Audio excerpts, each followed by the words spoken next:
મહત્વપૂર્ણ સમાચાર બુલેટિનની શરૂઆત કરીએ। ભાવનગરમાં નિકાસ બંધીના વિરોધમાં ખેડૂતોનો વિરોધ જોવા મળી રહ્યો છે। મહુવા ભાવનગર નેશનલ હાઈવે પર ખેડૂતોએ ચક્કાજામ કર્યો અને યાર્ડના પ્રમુખની સમજાવટ બાદ આ સમગ્ર મામલો જે છે તે થાળે પડ્યો હતો।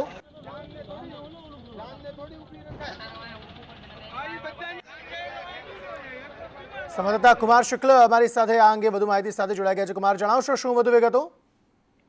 છેલ્લા 3 દિવસથી ખેડૂતો નિકાસબંધીને લઈને વિરોધ કરી રહ્યા હતા। સોમવારે યાર્ડના સેક્રેટરીને બી ખેડૂતોએ આવેદનપત્ર આપીને પોતાનો વિરોધ નોંધાવ્યો હતો। ગઈકાલે કોંગ્રેસને સાથે રાખીને કોંગ્રેસે પણ એનો ખેડૂતોને સાથે આવીને આવેદનપત્ર આપીને નિકાસબંધીનો વિરોધ નોંધાવ્યો હતો। ત્યારે આજરોજ અચાનક જ ખેડૂતો યાર્ડમાંથી સીધા નેશનલ હાઈવે ઉપર આવીને ચક્કાજામ કર્યો હતો અને પોલીસ પણ ત્યાં પહોંચી ગઈ હતી। ચક્કાજામના મામલે ઘનશ્યામભાઈ યાર્ડના ચેરમેન છે જે ખેડૂતો સાથે વાત કરી હતી। ખેડૂતોને સમજાવ્યા હતા કે સરકારમાં આ બાબતે ચર્ચા ચાલુ છે, સાંજ સુધીમાં કોઈ પણ સારો નિર્ણય આવી જશે। તો ખેડૂતોને સમજાવટ બાદ આજ સાંજ સુધીનું એ લોકોએ પોતાનું આંદોલન સમેટ્યું હતું અને આગળ જતા જો સરકાર ખેડૂતો તરફ નિર્ણય નહીં આપે તો ઉગ્ર આંદોલન કરવાની ચીમકી પણ ખેડૂતોએ ઉચ્ચારી હતી। જી અંકિત, આભાર સમગ્ર માહિતી આપવા માટે।